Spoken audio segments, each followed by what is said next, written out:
When I said that nothing on the album is about you, I meant it, but this one is. My anxious attachment, all of my false hope, and all of the shit that you put me through. Go an entire day without thinking about it, feeling down and being in pain. I still don't know how to, I'll never be the same. Had to learn that lesson somehow, but I don't fucking know if it was worth it. Used to obsess about it from sun up to sundown. Wasn't sure if I was gonna make it till I finally decided to put the gun down. Every day, even though it still hurts, it's slowly healing like a scar that finally stopped bleeding, but never completely goes away. Thank you for the unintentional lesson, thank you for leaving, cause I never would have. I guess the key to healing was to stop believing that you gave a fuck. I'm not grieving cause you don't, I'm grieving cause you pretended to. My happily ever after and my end was you, so head over heels. I didn't want to see that my needs were not being tended to. I did not want to admit to myself that you felt like you needed to hide me from everyone. Other than that, you were everything that I ever wanted. A fucking expert at pretending to be. You're telling me exactly what I wanted to hear to make me believe it and keep me chasing. I kept giving you standing ovations, it was fucking Oscar worthy. So good at manipulation that you don't see it as manipulation. Fucking up people's lives to keep yourself safe and playing games, you're self-deluded.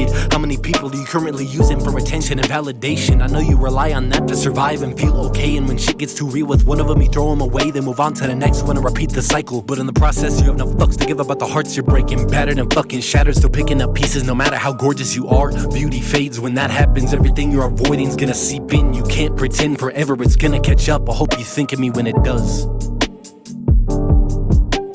You have no fucking clue how much pain you would've saved me with one honest conversation. I don't want you to be sorry, I wanted you to make me understand what the fuck happened. Sorry doesn't mean shit when actions are repeated. You're acting like the past has been deleted. This relationship intact, you didn't leave it. You treating me like a stranger is what hurts the most, but I've accepted the fact that I was in love with a ghost. Never struggled so hard to be able to cope. Your vulnerable self, I know you're scared to see. You made it abundantly clear I don't matter to you, but that doesn't change the fact that this was real for me. So much for right person, wrong time. Not that you give a flying fuck, but I'm fine. Just took me a minute to learn how to climb this hill that I wasn't aware was there. Thank you for fucking my life up, I needed it. The person that I thought you were, I'm still grieving it. Learning how to love myself like nobody ever did. Filling in the missing pieces with one painful step forward at a time. Going through that terrifying shit you don't want to think about is what the secret is. Used to think you were a piece of shit, how you treated me was shitty. That's the difference at this point, what's it fucking matter whether or not you had bad intentions? You haven't made it right, the thing is if you did I'd still be there for you. I still care regardless of the fact that I no longer adore you, but making it right will require you taking accountability, which means it's never gonna fucking happen. I finally chose to quit hoping that you're gonna prove me wrong. I have no doubt in my mind you resorted back to distractions. I don't need to hope for karma to slap the shit out of you for that to be what happens. Might be working for now, but it's not gonna last. Fearful, avoidant, disorganized attachment, emotionally unavailable.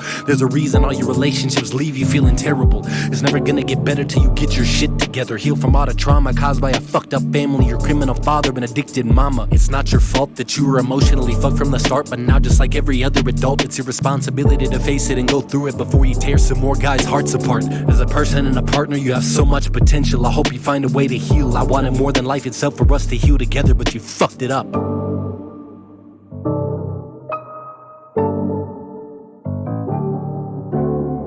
When it comes to my pain, I guess it's my fault for staying as long as I did with an unhealed partner that lacks courage and maturity. Held on too tight to the person that was hurting me more than anyone ever has, obsessively determined to make her my better half. I was far from perfect, but everyone is. If you're looking for a partner that doesn't trigger your fears, it doesn't exist. My worst fear came true, but I needed it too. It was the only way to see through my own bullshit. I like myself a lot better knowing I was able to endure this. This version of me is something she don't get to see or be part of, and I'm just getting started. I guess you're just a lesson learned the hard way. I'll become a better version of myself, even if it means suffering all day. Leave it to pain to teach me how to heal. I still sometimes feel like banging my head against a fucking wall till I stop breathing, but it's just part of the process. I got nothing left but room for progress. Almost a year and a half and still counting, but it no longer feels like I'm drowning. My pain, I had to voice this. I'm incomplete without healthy choices, which means the only way for me to be healthy is without you. On how to get back from hell, I could write a how-to. Would've never found myself if I never found you, but this imaginary pedestal I no longer bow to. There's much to be said for actively healing and making relationships work with people that are actually willing. But go through this shit again, I'd rather cut off my fucking leg. Avoidant like the fucking plague.